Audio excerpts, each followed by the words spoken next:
Hi, everyone. Welcome to Potluck Food Talks. Today we have a special guest, Molly Gore. She used to be a food journalist. Now she's kind of like a satirist and activist. Hi, Molly. How are you? I'm good. Happy to be here. Thanks for having me. The topic we wanted to talk today is about dairy. You have like a special thing towards dairy. Is that the reason why you moved to the Basque Country? About 95% of the reason, yeah. Could you explain us why that is? What is it so special about Basque dairy?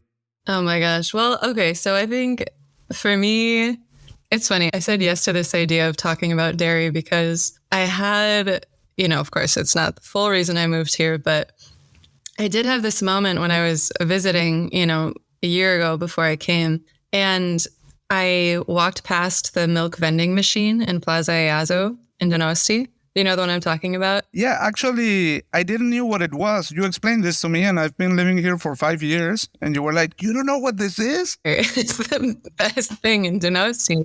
I've never used them, actually. Oh my God, you just go and you just press the button and you put your mouth under it and you just kind of let it, just drink from it. You get a milk bath in the middle of the street. Nice. Oh, it's incredible. It's this small little kind of like kiosk vending machine in Plaza Eazo that's fresh milk. And so you can bring a bottle or you just pay 50 cents for, a liter bottle. And I think it's just €1.60 for a liter and like half of that for a half liter. And it's fresh milk. And the farmers come down, they fill it every morning, and then they take the excess away at night. So they milk the cows at like 4:30 in the morning, bring the milk down at 7 a.m. There's fresh milk in the vending machine. And you go down and get your milk. Yeah. I didn't know anything about this. Yeah. It's amazing. And then it's just like, there's like a Sharpied sign on it that's like, if anything's wrong here, just call Iñaki. Yeah. And I was looking it up and I was like, oh, Iñaki's like the maintenance guy. It's the farmer. And so I think it sounds like the city sort of like half subsidized this, but it's mostly direct sales right to the farmers. And so it's their way of trying to like kind of keep up the small farming standard by eliminating, a lot of the kind of middle brokerage and just supporting farmers more directly, which sounds like it's working because it's been around for a while. But yeah, to me, that's dreamy. Are there like any other dairy products you're a fan of here in the Basque Country? Because I mean, if you ask me about it, I would say, first of all, Idiazabal cheese. Yeah, I know. Which is an amazing sheep milk cheese. Yeah. And the cheesecake, of course, which I'm addicted to. Of course. So here's the thing. You're going to be so disappointed. So I like cheese, but I'm not fanatical about cheese, I think, in the way some people are. And of course, you talk about dairy in the Basque Country and you have to talk about cheese, right? It's so woven into the dairy culture here. And I think what, especially romanced me is like coming from the US, and I was born in the 80s. And so I grew up in the era of like drinking, our parents gave us skim milk, like non-fat milk, because everyone was afraid of fat because the sugar lobby basically convinced everyone that fat was the bad thing, not the sugar, so they could sell more Coca-Cola and, the whole capitalist disaster. And so, I grew up in like with all these kind of anemic, like super industrial dairy products, and then moved to California. And our sort of equivalent, I think, in California to like what's happening here is the Nicasio Valley. And it's mostly, farms. People came over 100 years ago from France, from Italy, from Europe, and basically started up a cheesemaking tradition there. And it's, it's a beautiful place to do it because the climate is temperate year round. So there's milk production year round, and there's like an extraordinary amount of microclimates. And so you have this local variation in the cheeses, which is really interesting. But there, like America is in this great and horrible moment of trying to reclaim its food soul after the Industrial Revolution destroyed it. So when we have those moments, like in the US, there's a lot of small producers who are kind of trying to reclaim old traditions like that, right? And then coming here and having this sense of, especially in the Basque Country, there's been such a sense of preservation, right? It's like the traditions have been held on to so tightly and have been preserved so strongly, even in the face of so much attempted, assimilation and like all of these different forces coming in and trying to overtake Basque Country and the language and the everything. Actually, the cheesecake is like invading species. Can you say that? An invasive species. Yeah, it's not something from here, and it's like a new tradition. It's about 20 years old. So like the really conservative people say like, that's not really Basque. Where did that come from? Was it an American thing? No, because it's completely different than American cheesecake. It is. Yeah. I don't know what the origins are. I know Suberoa made a first cheesecake in the late 80s or 90s. Yeah. And La Viña in the mid 90s. So it's something relatively new. Yeah. Another dessert that I thought of that is probably more your style is the mamia. Have you tried that? I have tried mamia. Yeah. Because it's just curded milk, right? With honey. That's it. Yeah, that's it, right? And then they'll do walnuts or a little bit of honey on top. Yeah, but those are the toppings. The dessert as such is just the curd. And this says a lot about like Basque food culture. They're really trend towards flavors that could appear plain to foreigners, but they have their own complexity. Right. And in many times it's a lot about the texture and not just the aroma. And in this case, you just want to explore the milk aromas. Like also in the Basque Country, it's the only place I've seen like in fine dining restaurants where they serve milk ice cream, just milk ice cream. I haven't had that yet. Yeah, you can find it in Bodegón Alejandro, for instance. They have a really good one. Yeah, it's interesting. The thing that struck me about the mamia was the texture, right? I tasted it and I was like, oh, it's just curd. It's like nothing going on here except the milk.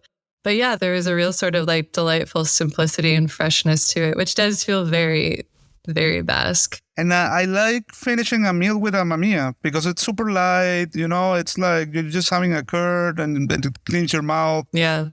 I like cheesecake more. Always.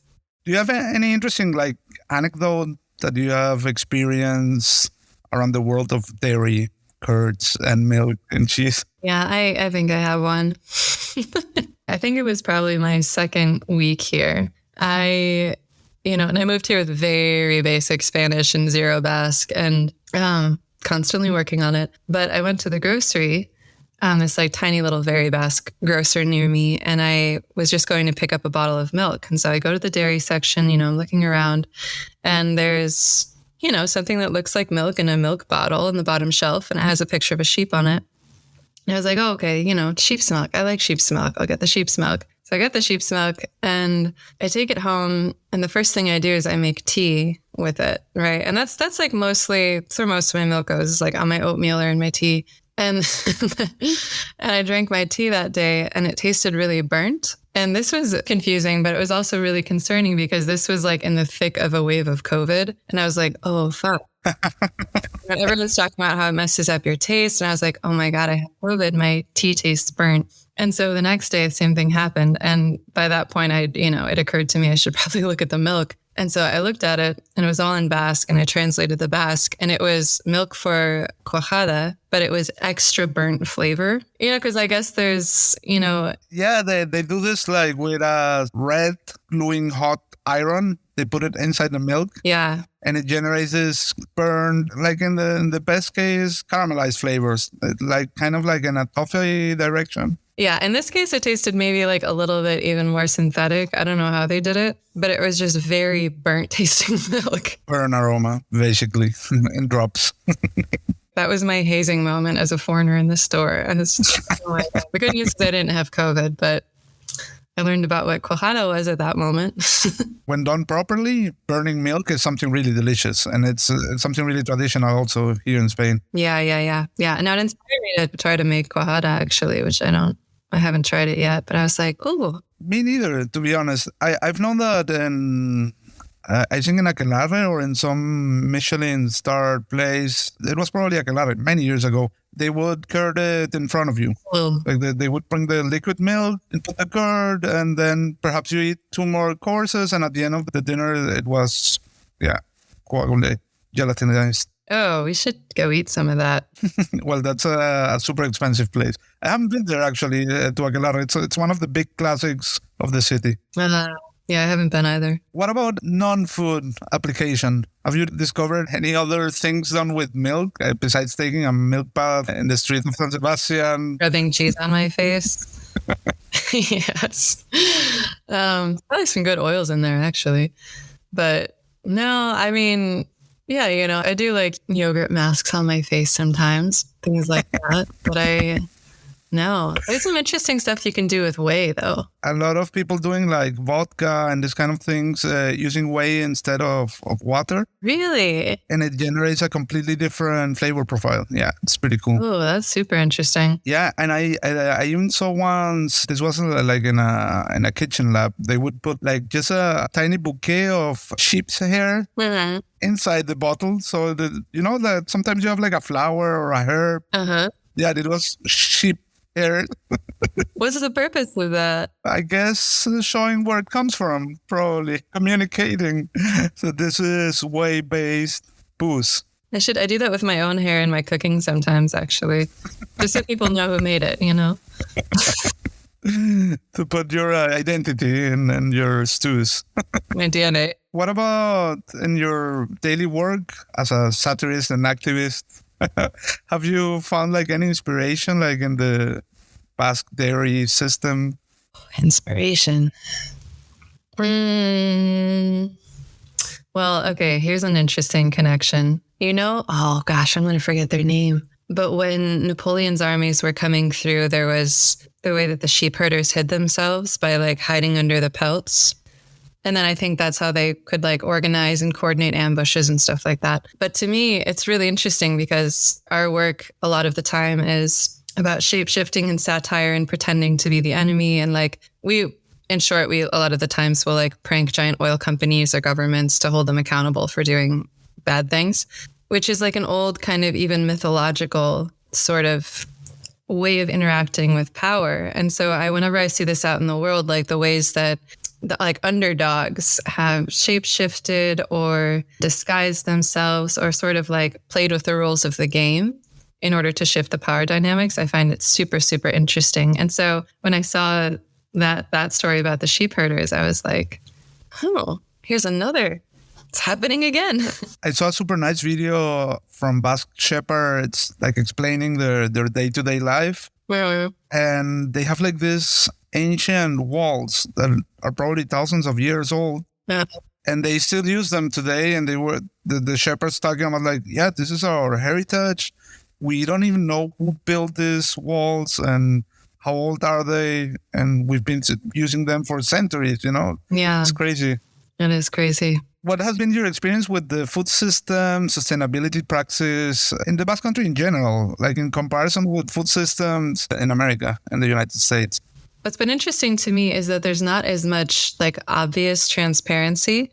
Like in the US, we're sort of, because we went through this horrid kind of industrial period and then had this reckoning starting, I don't know, like 15, 20 years ago when everyone realized how all of the goodness had been bred out of our food and, how much it's so preserved and toxically overloaded. And, all the life has been like bred and boiled out of it, And so now there's sort of this movement to assure the public of the provenance of where their food is coming from. So there's like huge strides towards letting people know what, towards transparency, at least on, for the folks who are really interested in that. And here, I don't think, because there hasn't been the same legacy, there hasn't been a need, right, to do all of this kind of storytelling around where the food comes from, because there's just this assumption that like, it's from right here, it's good, it's fresh. And there's none of the same kinds of horrible industrial practices that I'm familiar with in the US, although I know there has been conglomeration and there is like, large scale kind of stuff going on. So that's been one of the interesting things, is me going to the farmer's market and asking some questions and feel very surprised at the questions, because I think other folks just have a general sense of like where the food's coming from and how it's grown. And for me, I'm in the habit of wanting to know and finding out when it's not obvious to me because of where I come from. And so that's just been very interesting. Yeah, like I would add to that, for instance, tomato salad. That's something that you see in most restaurants here. But in Bar Nestor, there is like a newspaper article wall with an interview to Nestor himself. And he says like, eating raw tomato, that's something that comes from the Spaniards. Like they serve like one of the best tomato salads in town. But he admits that this is not something that you would find here, let's say 100 years ago. That it's something that it somehow evolved at some point in the 20th century. And now it's part of the culture, just as cheesecake and as many other elements, so to say, modern elements. But when you say that tomato salad and cheesecake are the modern elements, you can tell that it's a really, when it comes to food, a really conservative culture, I would say. What I think about when I think about like the difference between the sort of like sustainability aspect here and in the States is just that I think, well, okay, so for example, I was in...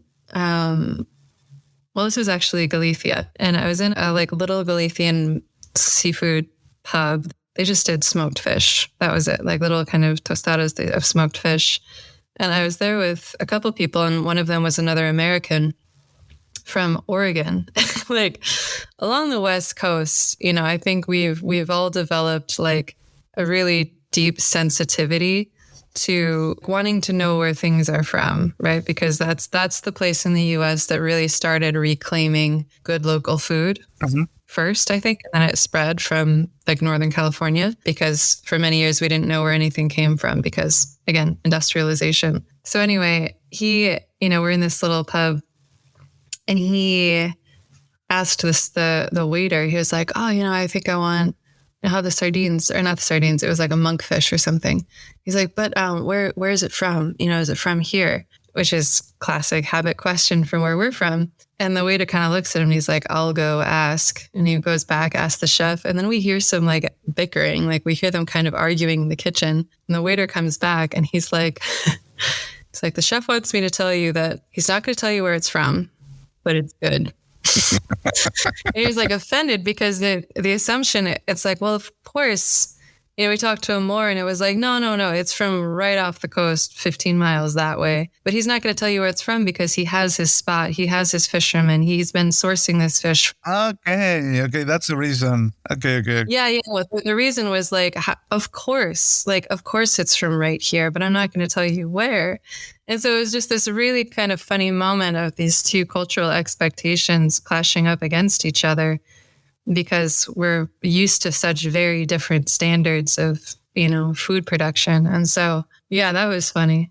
I thought. Well, also, this reminds me of cider houses. Right. I've asked, and I know for a fact that most of the boned ribeye steaks, the chuletones. Yeah. They come from East Europe, from Poland. Oh, really? Yeah, and the reason is the production here is not it can't supply the demand of so many chuletones that are eaten. And same when you see the cider barrels, there are some that have like a red apple sticker, and that means that is made out of Basque apples. Because there are also many apples imported to produce enough cider, like the orchards are not as productive enough as they were, let's say, 500 years ago in the golden age of cider. And is that because just the way land is being used has changed around here? Or is that because the population has grown? It was probably an economical shift after the golden age of nautical enterprises. Yeah, because they would drink cider, right, and the ships to avoid getting scurvy. Right, like a lot of it. Yeah, like this archetype of the drunken sailor is because they were drinking whatever they were drinking all the time, but it wasn't water. That's it for this week's episode of Potluck Food Talks. If you like what we're doing, make sure to subscribe to the podcast so you never miss an episode. You can also find us on Instagram and TikTok as Potluck Food Talks. The show airs every Monday.